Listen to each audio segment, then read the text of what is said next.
Welcome back everyone, and today we have the adorable one Stitch in 4 different Halloween characters. Let's get to it. I put a poll up on my YouTube community page and you guys chose Stitch over Pikachu. So for the first style we're going to do the pumpkin, and I wanted to have a cute little cartoon pumpkin. Not a lot of detail, it's not really the concept, it's about the fun little illustrative quality to it.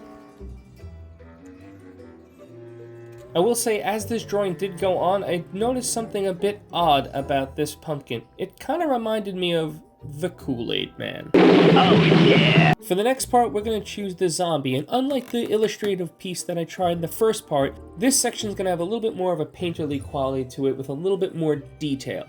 I'm going to achieve this by layering slightly over on top of each color, so you'll get a nice 3D gradient, and you don't have to blend. That's one of the biggest myths with art, is that you have to have blends to achieve any kind of three-dimensionality. If you look at a lot of the early Impressionist painters, they had very little blending. A lot of it was layering colors on top of each other to achieve these really cool effects. So I want to kind of display that here, as I am a huge fan of Impressionism.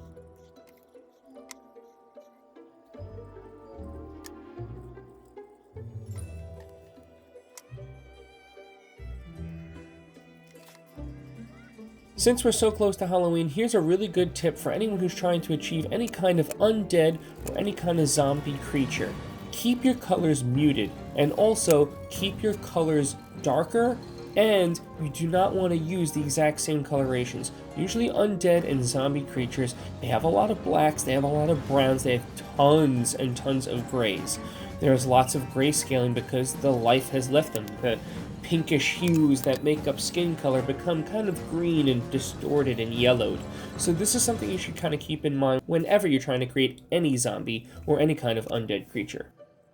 And of course, we have to add a little bit of saliva for the added detail. For the third part, we have the skeleton, and for this I actually really wanted to study the skeletal structure of Stitch. I didn't just want to make a simple cartoon, I wanted it to actually look like it would fit on Stitch. And how do I do that? By using this book. It's called Albinus on Anatomy, and it's a great book for anyone, but I specifically got this for college, and it really helped with understanding skeletal and muscular structures of different creatures. So for this particular piece, it worked out really well, as I was able to give all the little sketching details for the skeleton and give it my own little flair. Last up, we have this Frankenstein, and although you might think of it, Frankenstein's not really his name. Frankenstein's the name of the doctor.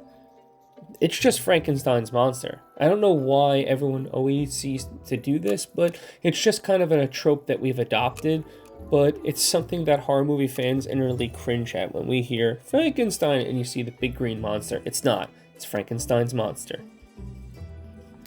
As I was drawing this, I was harkening back to one of my favorite comedy horror movies, which is Young Frankenstein. And the specific scene is where, well, I'll just show you. It's alive! It's alive!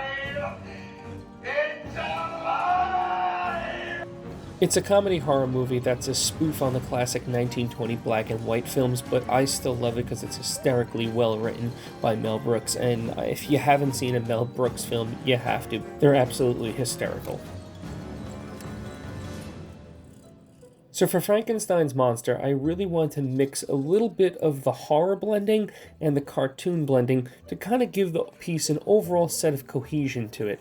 I didn't want to go too detailed because I just didn't want the creature to be too unrecognizable. And again, once again, with the undead tropes, you want to make sure that the colors change. He's going to be green. Frankenstein is traditionally green. So let me know how you think this piece came out. I really love the totality of it. I think it came out really cool, and I think each piece is individually stylized and well represented. As always, thank you all so much for stopping by, and if you like this video, YouTube thinks you'll love this video that's popping on your screen now.